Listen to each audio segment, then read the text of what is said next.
My hair is an absolute mess, but I had to run and grab the camera and show you guys quickly because I just checked on the pepper seeds that we started last week.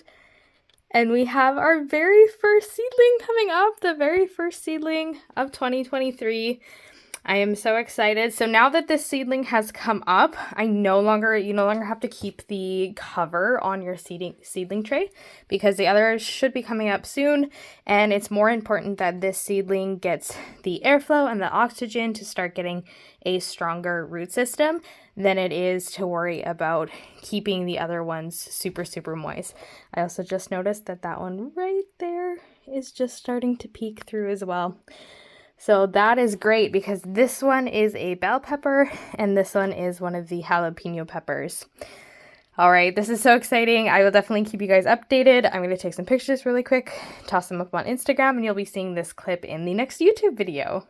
So if you remember from the last video, we have our light set up with our seedling trays, and we have had a lot of germination, you guys.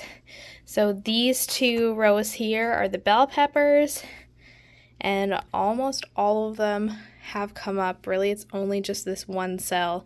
So that's basically 99% germination, which I'm super excited for. And then these three rows are our peppers. This one was the Early's Farmer Garden, and these two were the Wild Rose Heritage Seed Company. And once again, almost all of them have poked their way up. Except for a couple back here, but that's okay. That could be a lighting thing because of the window. So overall, these are looking really, really good here. They're almost ready to be up potted, so we'll probably do that in the next video. Hey guys, and welcome back to another seed starting video. Today we are 8 weeks away from the first frost up here in zone 1, and that means it is time to plant our tomatoes. So I have the same seed starting setup that we used last time behind me. But first I'm going to go over a little bit about the varieties, and then we're going to get to planting. Before I start talking about the tomatoes, I wanted to give you guys a quick update on the seedlings we started in the last video. So if you'll remember, we started some bell peppers. They have all germinated and they are looking really healthy. I just transplanted them to these larger pots a couple days ago, so they were in their little cells for about 2 weeks.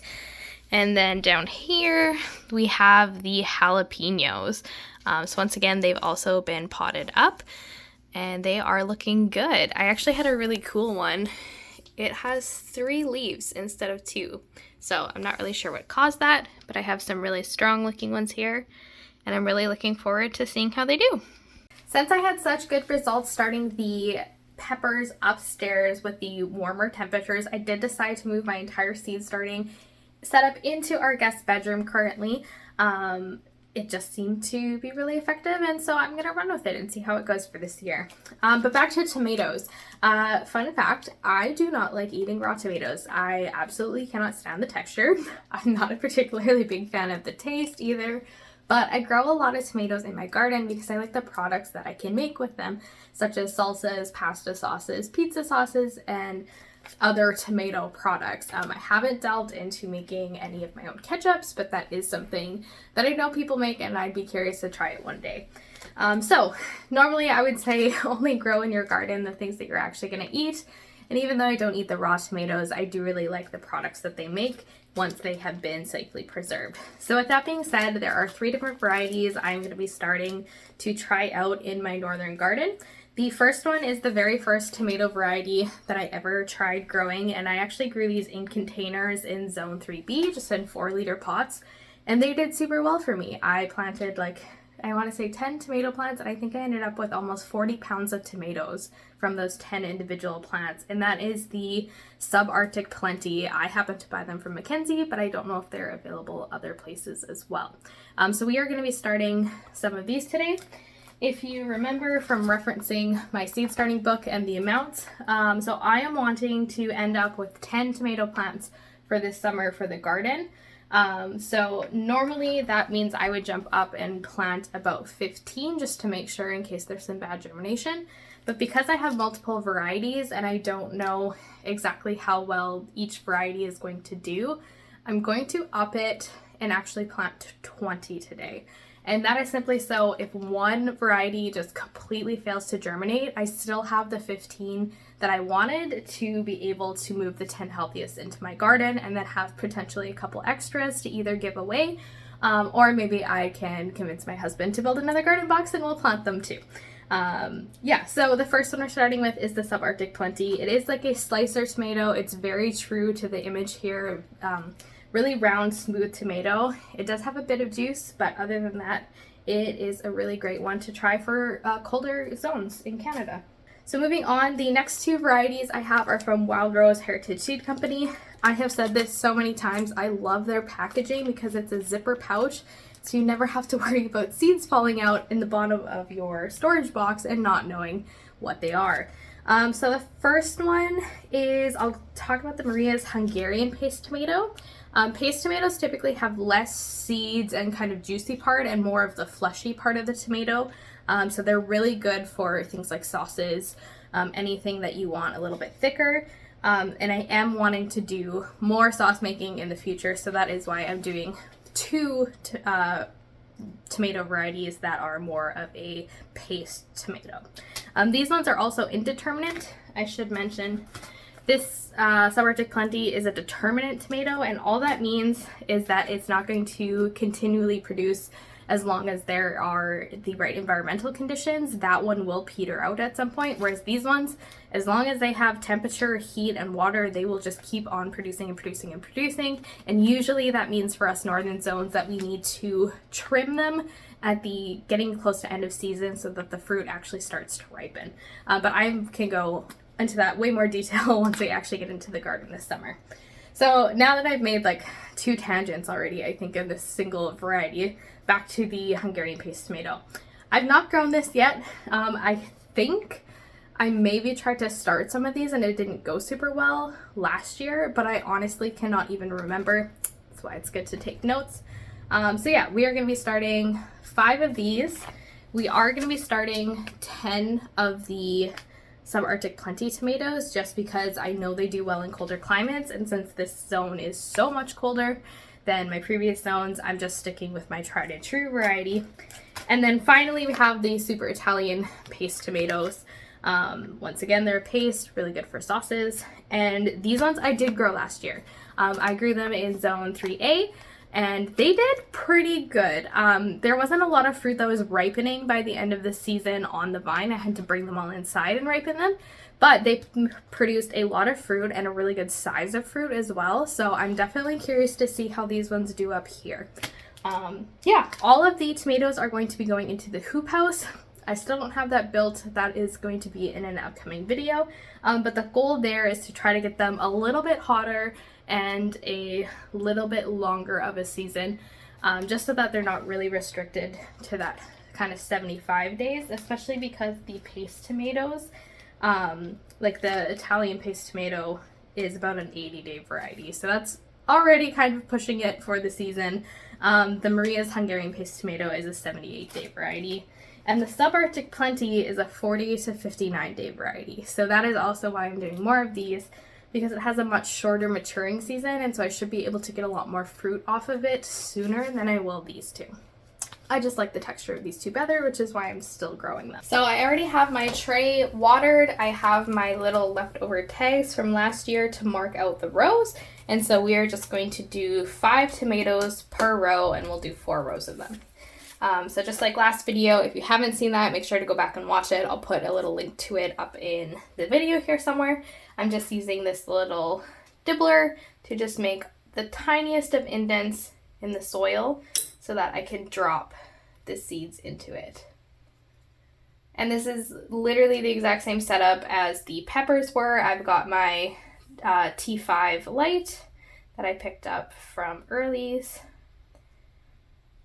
And this is a 72 cell seed starting tray. I only have half of it in right now because I'm not starting a crazy amount of plants. And I don't want the soil to just sit wet and mold while it's waiting for more things to fill it. Okay, so now that that's done, let's start putting seeds in. We're going to start with the Subarctic Plenty.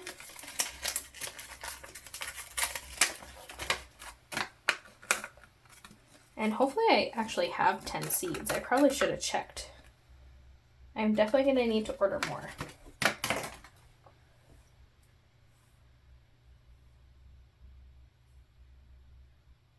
So like I said in the last video too, I do 1 seed per cell, and I also don't like to cover them up until I've done the entire row because I am forgetful and I will forget how many I planted.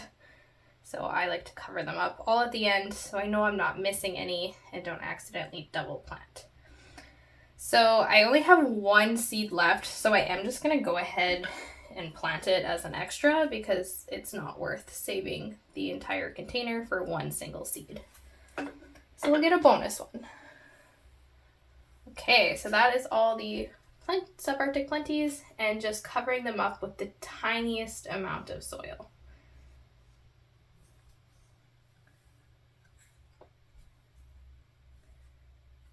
And just like that, the first tomatoes of the year have been planted. Okay, next is our Italian paste tomatoes. Like I said, I love the zipper pouch. We're gonna plant 5 of these.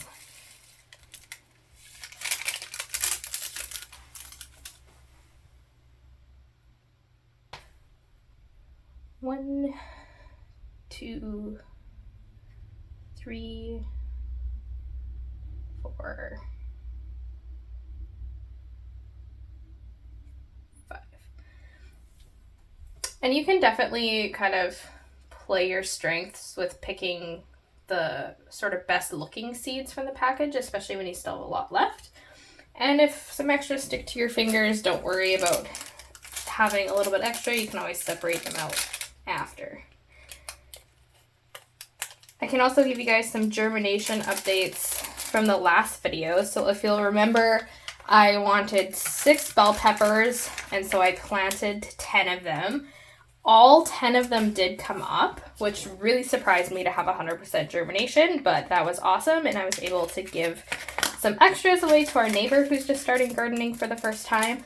And then of the jalapeno peppers, I wanted 10. I planted 15. One of them just didn't come up at all. And then 3 of them came up, but had the seed cap kind of stuck on the top. And there are ways to tease the seedling out of the seed cap. I am horrible at it. I don't know if I'm just impatient or don't have a light enough touch, but I can never seem to rescue them from that. And so I only ended up with 11, and one of the 11 was like fairly damaged. So I don't really know if it's going to actually produce. I am holding on to it just in case, just to see if it forms proper leaves after the true leaves, but I really don't know if it's going to turn out. And so those ones we just planted were the Hungarian paste tomatoes.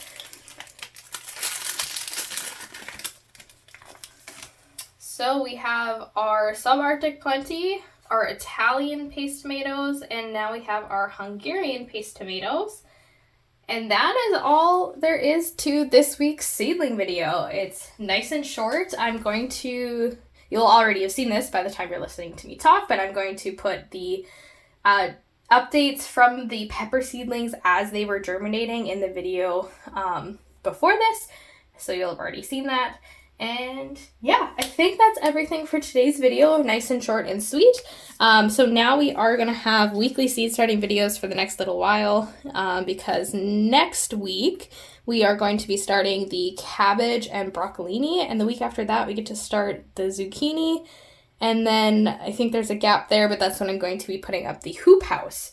So stay tuned for more garden content, and we'll see you guys in the next video.